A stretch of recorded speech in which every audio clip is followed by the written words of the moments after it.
vi skal have afviklet plate-finalen i et opgør mellem England og Georgien, og det er altså de nykårede europamester fra England, vi skal se her. De to hold har mødt hinanden 2 gange før, og det er altså med 2 engelske sejre. Den første gang i Lyon med 37-0, og anden gang i Moskva med 47-7. Så det er altså englænderne, må man sige, som klare favoritter til at tage den her plate-finale. Men lad os se, jeg synes Georgien har vist rigtig godt spil i den her turnering. Så lad os se, om de ikke kan gøre et eller andet ved englænderne. I hvert fald give dem en god match, er jeg helt sikker på. Her er det englænderne med kampens første straffe. Break sætter den op. Rodwell.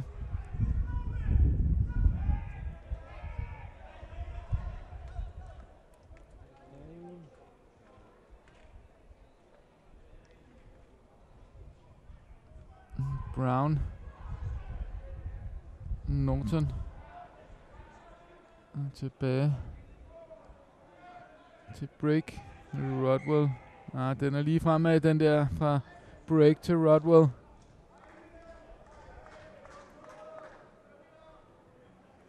Lige et billede af den engelske bænk. Altså også ganske kompetente spillere, de har stående derude, englænderne, må man sige. Georgisk klynge på den georgiske bænk. Der har vi jo altså 2 danskere siddende. Peter Wilhelm Bjerrum og Tom Carlsen. Og som jeg lige kan se det herfra, så er det altså de eneste spillere, der er på den georgiske bænk. Så det er altså slet ikke umuligt, at vi får dansk repræsentation i den her plate-finale. Ja, det er englænderne med en ukarakteristisk fejl. Pasning fra Myers til Phillips, som han altså taber fremad.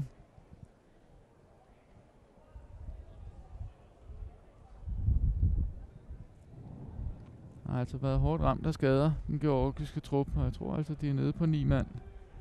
Og det er bare 2 danskere, de har siddende ude på bænken.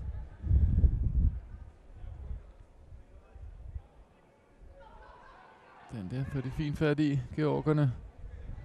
Udmærket step der af Kamlache. Makhashvili. Ja, så er englænderne altså offside i forsvar der. Georgerne så god tid til at få afviklet det.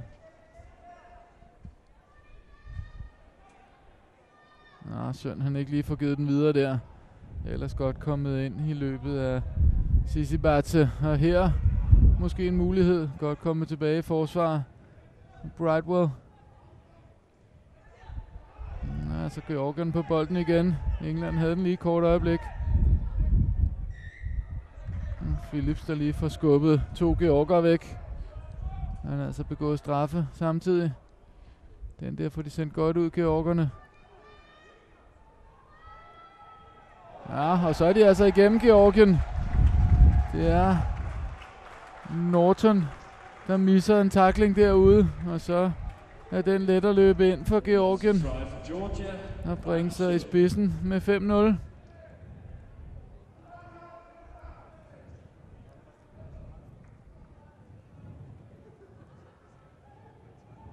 Så samler de så lige de engelske spillere omkring 22. Skal lige have snakket den der igennem. Der var conversion fra Georgien, og så har de altså bragt sig foran med 7-0. Jeg ser vi den lige igen. En Norton, der ikke får fat i den tackling der. Og så har vi altså georgiske spillere igennem.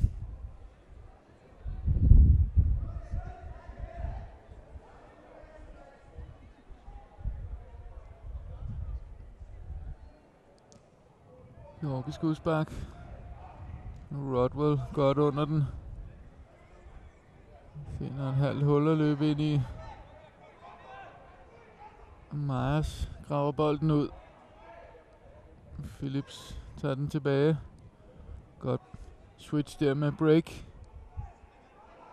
Ja, så lægger han den lige i armene på en georger. Derude, der er han altså lidt isoleret. Sarikadze, men det er han ligeglad med, så går han bare selv. Sarikadze. Og så bringer han altså georgerne yderligere foran. Og så er det altså 12-0 med 5 minutter spillet. Jeg må sige, noget svingende indsats fra det engelske hold her. Og det ville da være lidt ærgerligt, hvis de skulle slutte af med et nederlag her.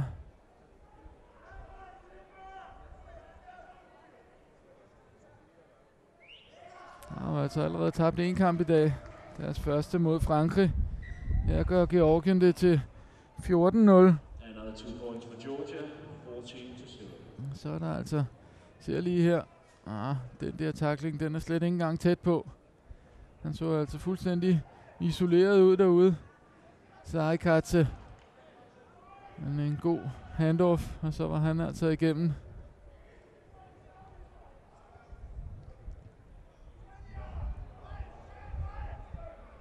Rodwell endnu en gang med rigtig flot taget udspark. Han timer altså sit ophold godt og får god støtte nedefra. Så er det Phillips, der bliver sat under pres. Ja, og så får de altså bolden tilbage. Den der taber de så fremad englænderne. Ja, Norton igen med en af de her dumme spildte muligheder, hvor vi ser, at de er altså for hurtige med at tage straffe eller frispark.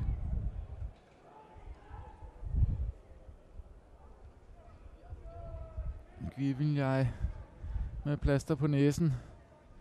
Den så han altså bære med sig fra Georgiens første kamp i går. Ja, så er det altså tæt på. De finder et hul mere. Georgierne i det engelske forsvar. Fortsat Georgien på bolden. Tiden er altså gået. Udmærkede engelske tacklinger. Det der, det ligner... Ja, det bliver altså en klynge. Og så er vi færdige med de første 7 minutter. Det er altså Georgien, der går til pause. Ja, tiden er gået. Tiden er gået. Vi kan ikke sætte den der klynge nu. Nej, det er altså en fejl af dommeren, det her. Han har ikke hørt hornet. Den der klynge, den skulle altså ikke have været sat. Tiden var altså gået. Nu får englænderne alligevel en mulighed. Nej, det er altså en fejl, det her. Den der engelske klynge, den skulle slet ikke have været sat. Myers på bolden, tilbage til Phillips. Altså lidt ærgerligt, hvis englænderne får udnyttet det her, synes jeg. Rodwell ud til Williams.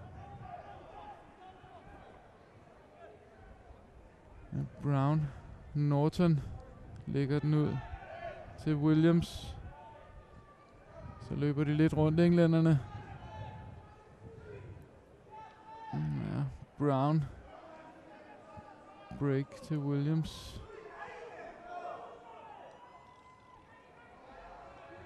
Ja, så langt spil det her fra englænderne. Flytter bolden godt rundt, så er den fremad. Og så kommer vi til pause.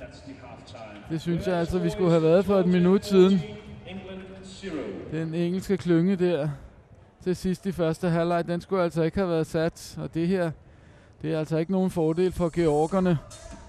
Og som sagt har de altså bare 2 mand på bænken. Og alle er respekt for de 2 mand. Danske Peter Wilhelm Bjerrum og danske Tom Carlsen. Så er de altså overhovedet ikke spillet ind for det her georgiske hold. Og vi må også nok sige, at de er lidt overmatchet i den her plate-finale på Grand Prix-niveau. Der er altså en georgisk spiller. Det er Markrashvili, der er nede på knæ der med nummer 10. Han har altså set ud som om et par gange i første halvleg, at han har haft lidt problemer. Han kunne godt have haft tænkt sig en udskiftning, tror jeg. Og det er klart, det ikke er til georgernes fordel, at dommeren sådan ligefrem spiller alt for lang tid i første halvleg. Ja, vi kan se her, uden at kunne forstå eller høre, hvad den georgiske træner siger. Men så er det altså ro på af flere grunde.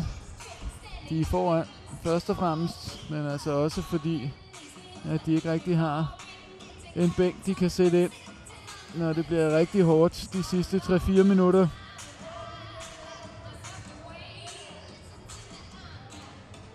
Englænderne har foretaget en enkelt udskiftning i pausen. Nej, det har i år, de har foretaget en enkelt udskiftning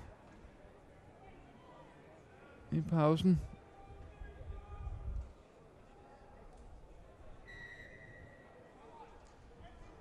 Nej, nu tager det altså i mig igen. Det er de samme 7 englænder, der starter inden også.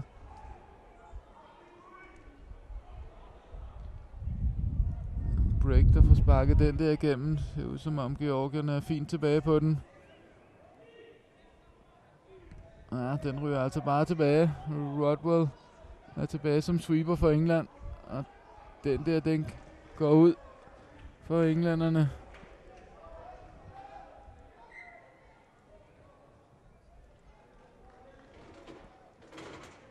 Så er det altså engelsk indkast. Ja, det kan de lige så godt bare tage, når folk bare står og venter.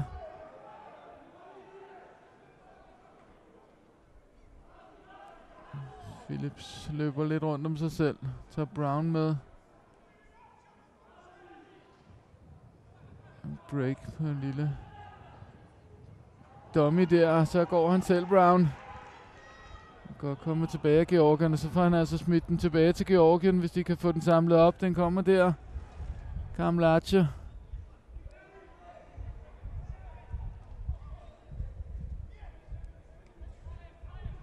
Georgien på bolden. Ja, de har altså ikke rigtig vist noget endnu i den her kamp i England. Det er altså muligvis bare et spørgsmål om tid lige pludselig. Så kan de altså finde noget, englænderne. Indtil nu har de ikke gjort det. Phillips tilbage. Chip igennem med Phillips, og nu kan man altså godt se, at georgerne, de er ved at være rigtig, rigtig trætte. Den her, den kan han bare jogge stille og roligt ned og trykke. Phillips. Jeg er altså bange for, at det her, det kan blive rigtig svært for georgerne at holde dampen oppe de sidste 5 minutter. De ser ualmindeligt trætte ud. Det har altså også været hovedsageligt georgerne, og nu kan jeg se nede på den georgiske bænk, at de altså gør klar til en udskiftning.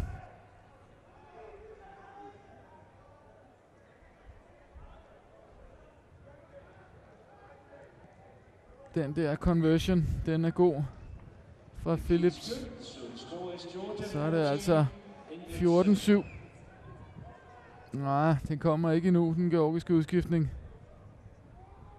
Der ser vi lige Phillips. Der er altså ingen georgisk sweeper tilbage, og der er ikke rigtig nogen, der orker at løbe tilbage efter det lange spark der. Lidt ærgerligt for georgierne, at de ikke har en lidt bredere bænk, så de kunne skifte lidt ud, men det er jo altså så heller ikke kun i den her kamp, kan man sige. Det er altså også et spørgsmål om, at det er stort set de samme 7 mand, som har spillet nærmest alle minutter i dag, i hvert fald for georgerne. Og så bliver det altså voldsomt trættende i den 3. kamp i løbet af en dag at finde kræfterne. Og så er det georgerne, der får et straffe. Det kan de altså godt bruge lang tid på at få afviklet, tror jeg. Ja, så er der endnu en georger, der er nede at ligge. Kamlache den her gang.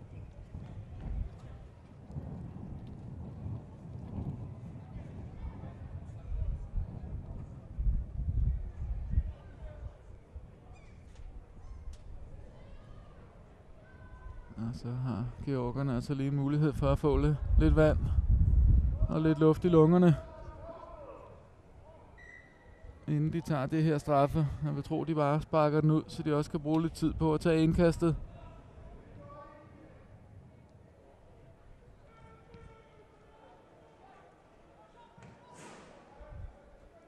Og så har vi altså fået sat tiden i gang igen. Georgisk indkast. Det var vi ser en engelsk udskiftning. Ja, de får ikke løftet særlig meget. Desværre er den skæv for georgerne. Det er altså lille Markrashvili. De prøver at løfte det georgiske indkast. Lykkes fint. Desværre er indkastet skævt, og så er det altså en engelsk klynge. Små 3 minutter tilbage for England. For at få reduceret. Måske bragt sig foran. Ja, godt georgisk spil. Herude der er de altså masser af folk, georgerne. Det er godt gået der i første omgang.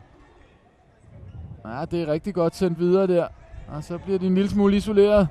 Ja, godt sat op, det er Sisibatse. Og der får de altså også bolden ud, georgerne. Og hvad så herude? Marcus Webber bliver en lille smule isoleret i det engelske forsvar.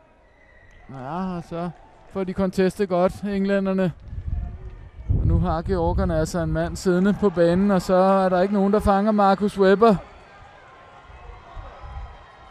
Sådan der. Så er der reduceret yderligere for englænderne.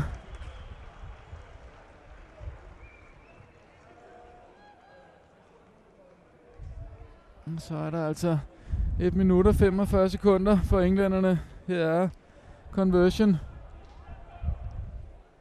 Og den er god, den der. Og så er der altså udlignet for englænderne. Og så er der altså 1,5 minut igen. Og det står 12-12. Og så har vi en georgisk udskiftning.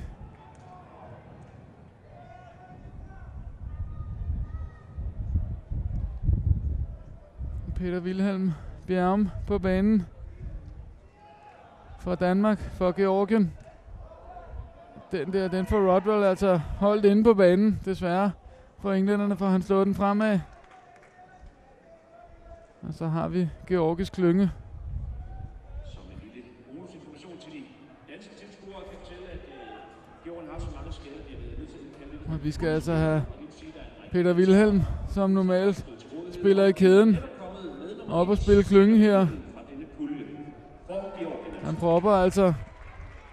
Og det gør han så ganske udmærket, Peter Wilhelm. Georgien vinder i hvert fald den klynge der. Og så er der altså hul i det engelske forsvar. Og hvad så der? Ham henter de ikke. Og så er det altså georgerne, der bringer sig foran igen. Det er Kamlatse. Der ligger 5 point for Georgien. 40 sekunder igen. Og så er det altså spørgsmålet, om de kan bruge al tiden på at tage den her conversion. Lad os se her. De skal i hvert fald have den her conversion over, så er de sikre på minimum uafgjort, vil jeg godt love. Her løber tiden altså ud.